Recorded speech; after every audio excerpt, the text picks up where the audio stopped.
study Japanese. But the most important thing.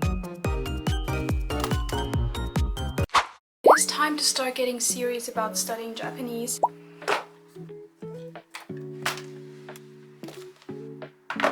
Recently, I've been thinking about applying to the study abroad program of my university. Dream country that I would go to is Japan, so I've been thinking about studying Japanese more consistently. I started studying Japanese like years ago, but I've never been truly consistent and I really want to change that now. So in this video I will basically explain to you guys how I started and how I study Japanese right now. I will also give you tips and some more unconventional ways to study Japanese, because that way you won't lose motivation that fast if you have some fun ways to study and some ways that are not as draining or not taking that much of your energy. The way I started, I think that is pretty obvious, is learning the alphabets. There are technically 3 different alphabets: hiragana, katakana, and kanji. But kanji isn't really an alphabet, it's just signs. For hiragana and katakana, I have found this really cool site. I think it's called Tofugo. They just explain the meaning of the different kanji in a very fun way,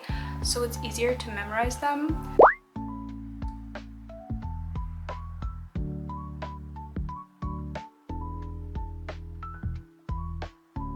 They also have a tool where you can practice. I will also do that right now because I'm not sure how many kana I still know, especially with katakana. You don't read them that often.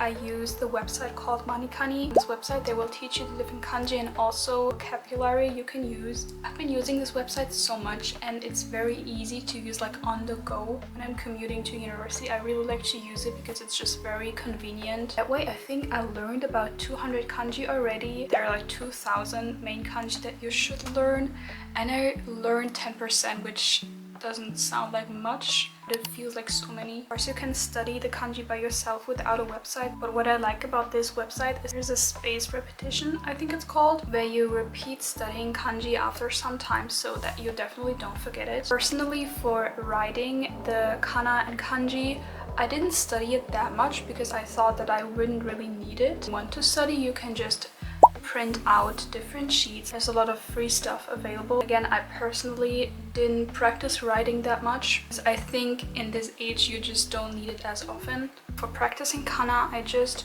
got a practicing sheet and put it in my good notes and just tried to write them. This was like a long time ago. I don't know if I could write them still. I don't. As for grammar and vocabulary, first started with watching YouTube videos. There is this one guy that does really great in explaining the grammar and giving many examples. I've just started to watch his videos and write down all the important stuff. You can see how I did that there. I just wrote down every lesson, what the most important things are. With that, I also practice writing the kana, which you can see here. This is my take on writing hiragana. It's kind of hard. Maybe I will try to pick up on writing hiragana and katakana myself because it just looks so pretty. Another method you can use for learning grammar are just books. I recently got this from my friend and she already went through these books and she herself has studied Japanese very hard. I'm very glad that she gave me these. I feel like I've been studying so much with my iPad, so it's just nice to have like physical books. In my opinion, sometimes it's more fun to write the things down on paper than an iPad. I will start to go through these. I haven't really gone through them. I feel like with actual books you have more motivation, and there's also like a CD in there you can listen to stuff, and you can write directly in a book. Okay, I now want to talk about the more fun ways to study Japanese. The first one is actually gaming. There's this game that I already played through. It's called Fatal Frame. It's a Japanese horror game, and I obviously played it in German, but now because I know the story, I want to change it to Japanese so that they not only talk in Japanese, but also the writing is in Japanese. Obviously, I can't understand everything, but I can try and understand at least some words or phrases. Obviously, this is not the most productive way to study Japanese, but I think that it's important to have other things that you can do. Don't take away that much of your energy, that are just more fun. And also, like, after a long day, you may not have the strength to study with a book, so you just pick out the game and try to read at least some words and phrases. The next thing I want to talk about is watching Netflix. I recently started to rewatch Demon Slayer because there's a new season. Apparently, like, I know nothing about it, but I really want to watch it because I remember how much I loved Demon Slayer. So I've just been watching through it. I've been watching it in Japanese with English subtitles. You can also download a kind of extension for your browser. You can have 2 subtitles in Netflix, which I really like to use. Basically, then they talk in Japanese and you have a Japanese and English subtitles both at the same time. Even play the show a bit slower so you can better understand it. But again, if you don't have the capacity for that, you can just have English subtitles and then they speak in Japanese, and that way you can also understand some of the words and repeat your vocabulary. The last thing that I want to talk about is listening to podcasts. There are many podcasts you can use. Recently I've been listening to the Oyasumi Japanese podcast, Shun. It's basically made for listening before you fall asleep, but I like to listen to it when I do my skincare. In this podcast he basically just tells stories from his life, and also at the end of each podcast he gives the translation to specific vocabulary that you heard. Again, I do not try to understand everything. I'm just doing my skincare and trying to relax, and I will just listen and try to understand, but not like actively translating anything. This is again to prevent like any burnout or any loss of motivation that you may have studying Japanese, because even if you don't understand much, at least like listening to the Japanese language in general and just seeing how phrases are formed is really helpful, and it just gets you acquainted with the language. So these are my personal favorite ways to study Japanese. I will now just let the camera run as I study Japanese.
applied for a Japanese course in the next semester. I mean, not really the next semester, but just basically after the school holidays are over. Course will start mid-September and I'm really excited for it. I just took a beginner's course to be safe and just repeat everything that I know and learn some new things. And I think taking a course can also really help with motivation because there are just other people who have the same goal as you, and it's really good to have people that you can actually talk to in Japanese. I've been studying Japanese for like years now, but never consistently. I'm very glad that I have this motivation now and this goal of studying abroad in Japan. I don't know if it will actually be possible, but I will try my best to study as much Japanese as possible before that. Thank you so much for watching this video. I hope I could give you guys some tips to studying Japanese and maybe you will try some of my methods. See you guys in the next video.